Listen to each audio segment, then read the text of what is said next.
jiungeni na vyama vya wafanyakazi, tutasimama nanyi kuhakikisha kwamba mna move na mnaendelea vizuri.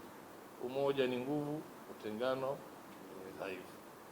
Lakini lugha ya kuzungumza na ninyi kama wanachama tunayo. Ondesheni kwamba mpo, hakikisheni chama chenu mnakinadi vizuri kwenye vyombo vyenu vya habari, ili wale ambao hawajajiunga wafanye nini? Wajiunge. Sasa jijengeni mazingira ya kuwa wanachama, mjiunge na chama, sio tu kuwa mwanachama ukabaki uko passive. Kuwa active, try your best uwe active. Kwa niwaombe sana, msinyamaze kimya, hakikisheni mnajiunga. Na ninyi ndugu zangu wa WCF, mna chama chenu hapa cha TUGHE, si ndio? Nimeangalia huko, nimefuatilia, wengi wenu hamko kwenye chama. You think you are bosses. Ukifukuzwa kazi ubosi haupo tena. Kwa niwaombe sana ndugu zangu, mimi natoka chama cha wafanyakazi wa serikali za mitaa TARU. Tumesimamia wakurugenzi wa halmashauri wanaofukuzwa kazi. Yaani wakati unaingia pale unakuwa treated kama bosi, lakini siku ukitoka unatoka kama mhudumu anavyoondoka kazini. Tumesimamia wakuu wa idara. Kwa naomba niwasisitize, hakikisheni mnajiunga na vyama vya wafanyakazi. Ndugu mgeni rasmi, kwa nini nasema umuhimu wa tawi hili la TUCSA kwa maana ya JOUTA?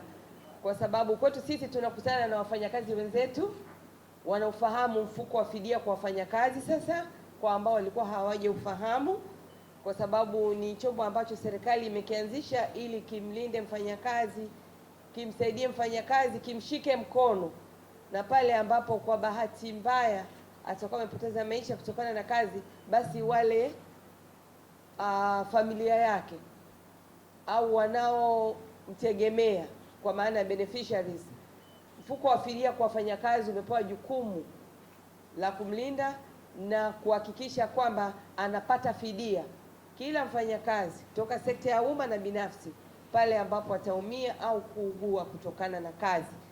Kama nilivyosema, kwa bahati mbaya kupoteza maisha, wanufaika. Kumekuwa na changamoto kubwa ya waandishi wa habari kutokuwa na mikataba ya kazi. Mheshimiwa Rais, zaidi ya 80% ya waandishi wa habari Tanzania hawana mikataba ya ajira. Wengi wanafanya kazi kwa kujitolea au wanalipwa kutokana na habari ambazo wanaandika. Lakini kibaya zaidi, kuna wafanyakazi humu wanafanya kazi vyombo vikubwa kabisa ambavyo tulitegemea wawe mfano kutoa ajira, lakini mtu kafanya kazi miaka 10, miaka 20, wengine mpaka 30, lakini mpaka leo watu hawa hawana ajira za kudumu. Kwa hiyo tunaamini kwa ushirikiano ambao tunao TUCTA na sasa hivi na serikali, tunakwenda kutatua baadhi ya kero za wanahabari hapa Tanzania. Tumekuwa na mazungumzo na waziri wa kazi kupitia ofisi ya waziri mkuu kupitia waziri wake wa kazi.